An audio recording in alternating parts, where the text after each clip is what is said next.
Selamat pagi anak-anak. Selamat pagi, Bu. Iya, bagaimana kabar hari ini? Luar biasa. Kita memulai pembelajaran kita pada pagi ini. Ibu cek dulu kehadirannya. Ada yang tidak hadir hari ini? Ada semua, Bu. Untuk memulai pembelajaran kita pada pagi hari ini, marilah kita awali dengan doa. Pada satu orang saya minta untuk pimpin doa. Alfa.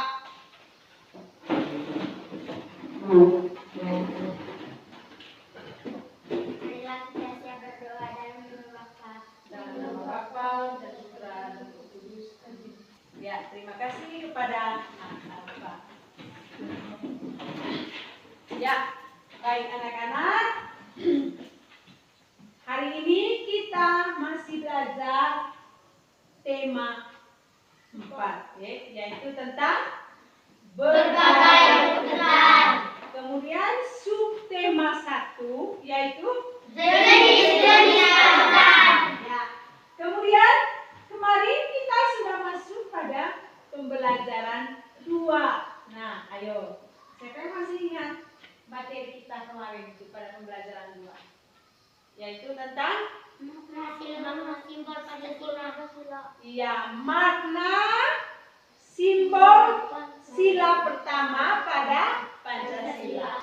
Itu materi kita kemarin. Sekarang kita masuk pada pembelajaran 3. Nah, adapun yang kita belajar pada pembelajaran 3 hari ini, yaitu kita menemukan tokoh dalam sebuah cerita dan sifat daripada masing-masing tokoh yang ada dalam cerita ini sebentar.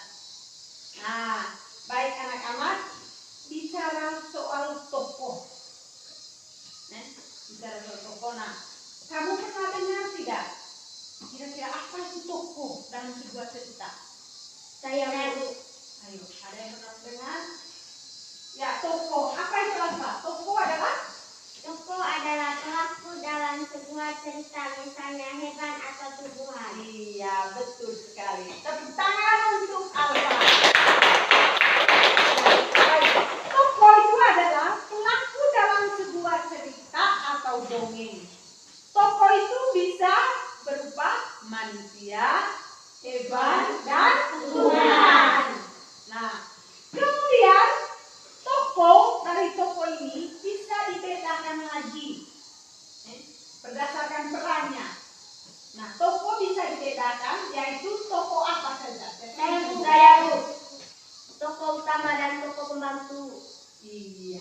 Tokoh dalam cerita yaitu terdiri dari tokoh utama dan tokoh pembantu. Nah, ayo siapa yang bisa menjelaskan apa yang dimaksudkan dengan tokoh utama? Saya Bu. Fiona? Tokoh utama adalah tokoh yang selalu hadir dalam setiap peristiwa yang menjadi penentu cerita. Iya. Tokoh utama adalah tokoh yang selalu hadir dalam cerita yang menjadi penentu dalam sebuah cerita. Dia selalu ada dari awal sampai akhir. Jadi dia selalu ada terus. Dia selalu berperan. Itu tokoh utama. Kemudian yang kedua tadi tokoh apa? Tokoh pembantu. Tokoh pembantu atau pendukung. Nah, kalau kita apa yang dimaksud dengan tokoh pembantu? Saya Ya, coba Tiani. tokoh pembantu berperan untuk mendukung tokoh utama. Iya. Dia berperan untuk mendukung tokoh utama. Itu peran daripada tokoh pembantu. Nah, baik anak-anak, sampai di sini paham tentang tokoh dalam cerita? Paham, Bu.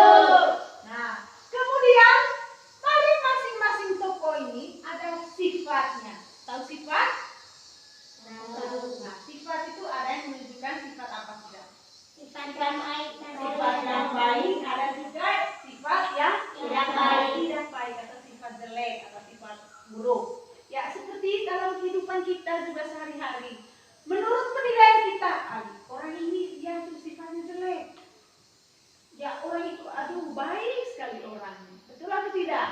Betul. Begitu juga dalam cerita. Ada yang dalam cerita itu ada orang yang sifatnya jelek, ada yang sifatnya baik. Nah, sekarang sebentar Ibu siapkan sebuah cerita. Ada sebuah cerita. Nah, cerita ini anak-anak diminta untuk menyimaknya. Kemudian sebentar kamu menentukan tokoh dalam cerita yang Ibu sediakan. Kemudian sifatnya juga. Paham ini? Paham. Ya, dengar baik-baik. Baik anak-anak, sudah dengar ceritanya? Sudah. Nah, coba. Sekarang Ibu mau tanya dulu. Siapakah tokoh yang ada dalam cerita yang baru saja Ibu bacakan? Saya. Ya, Lodi. Lalang dan Loreng. Betul? Betul. Tepuk tangan. Ya, tokoh dalam cerita itu yaitu Lalang dan Loreng. Nah, kemudian tadi Ibu sudah jelaskan ada tokoh utama, ada tokoh pembantu. Nah, siapakah tokoh utama dalam cerita itu tadi? Saya. Bisa? Ya, berdasarkan cerita yang Ibu sudah bacakan tadi. Lalang. Lalang, betul? Betul. Iya. Lalang merupakan tokoh utama dalam cerita. Kita beri tepuk tangan untuk. Ya, mengapa Lalang dikatakan tokoh utama? Karena di dalam cerita nama lalang banyak di dalam sebuah cerita. Iya. Karena dalam cerita itu nama Lalang dia selalu ada dari cerita dari awal sampai pada akhir dia selalu ada. Nah, di setiap paragraf yang ada dalam cerita nama Lalang selalu ada. Ya, tepuk tangan untuk Alfa. Kemudian selain tokoh utama tadi ada tokoh pembantu. Siapakah tokoh pembantu dalam cerita itu? Saya. Nocin. Loreng. Loreng. Setuju? Setuju. Tepuk tangan untuk Nocin. Tokoh pembantu dalam cerita itu adalah Loreng karena dia yang membantu atau mendukung cerita tersebut. Dia sebagai pendukung dalam cerita itu. Ya, baik anak-anak, itu tadi mengenai tokoh yang ada dalam cerita Lalang dan Loreng. Nah, ingat Ibu juga sudah jelaskan tadi. Selain tokoh, dari tokoh itu pasti dia memiliki sifat atau karakter. Silakan kamu berikan komentar bagaimanakah sifat dari kedua tokoh itu. Siapa yang bisa menjelaskan? Baik. Saya. Ya, Fiona. Sifatnya lalang dalam cerita itu tadi baik, rajin, dan tidak mau malas-malasan. Baik, rajin, dan tidak mau malas-malasan. Ayo, siapa lagi? Saya, Bu. Ya, Alfa. Sifat lalang dalam cerita dia baik dan menurut apa yang dikatakan oleh si Loreng. Iya, sifatnya baik. Dia memiliki sifat yang baik. Mereka tidak bertengkar. Walaupun mereka tinggal dalam satu tempat tinggal, tapi mereka tidak bertengkar. Berarti itu artinya bahwa tokoh itu adalah tokoh yang baik. Nah, bagaimana dengan Loreng? Sifat dari Loreng? Baik. Iya, baik juga karena mereka berdua saling membantu. Dia memberitahukan kepada Lalang, Loreng memberitahukan kepada Lalang bahwa tempat tinggal mereka sudah tidak ada, karena tempat tinggalnya itu di atas pohon-pohonnya sudah ditebang. Ya, baik itu tadi sifat dari kedua tokoh yang ada dalam cerita. Ya, baik anak-anak sudah paham ini mengenai tokoh dan sifatnya? Sudah. Nah, kalau begitu Ibu menyediakan LKPD. Nah, sekarang anak-anak kerjakan LKPD yang Ibu sediakan ini. Di situ ada sebuah cerita. Kamu baca sendiri ceritanya, kemudian mengerjakan sesuai dengan langkah-langkah yang sudah Ibu buat dalam LKPD. Paham ini? Paham. Sekarang Ibu bagikan LKPD-nya.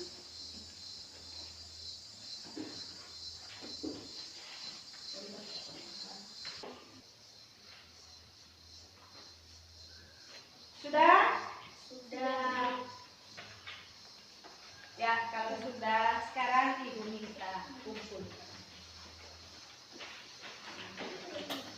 Ya, baik anak-anak, itu tadi anak-anak sudah menentukan sifat dari masing-masing tokoh yang ada dalam cerita.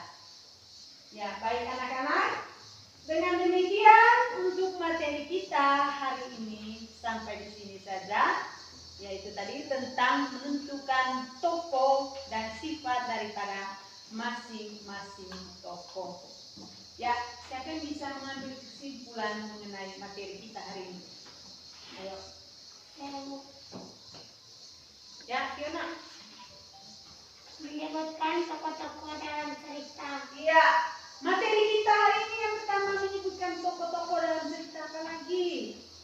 Sifat para tokoh. Sifat daripada para tokoh. Apa lagi? Iya. Baik. Ibu akan mengambilkan sebuah kesimpulan. Tadi kita beri tepuk tangan dulu untuk Fiona. Ya. Kesimpulan dari materi kita hari ini yaitu menentukan tokoh-tokoh dalam cerita atau dongeng. Yang kedua, menentukan sifat daripada tokoh itu sendiri. Dan yang ketiga, menyebutkan sifat daripada tokoh yang patut kita contohi dalam kehidupan kita sehari-hari. Ya, baik anak-anak, dengan demikian pertemuan kita hari ini sampai di sini. Tetapi ingat, sebelum kita mengakhiri, jadi Ibu akan, itu untuk materi Ibu akan memberikan soal evaluasi. Sekarang anak-anak bisa mengerjakan. Ibu ada sediakan soal evaluasi untuk kamu kerjakan berdasarkan materi kita hari ini. Ya, Ibu akan bagikan soalnya. Sudah? Sudah dulu. Ya, kalau sudah silakan kumpul. Baik anak-anak, dengan demikian kita akhiri pertemuan kita dan sekarang kita siap pulang ke rumah. Kita mengikuti doa untuk Salita kepada Fiona untuk pimpin doa.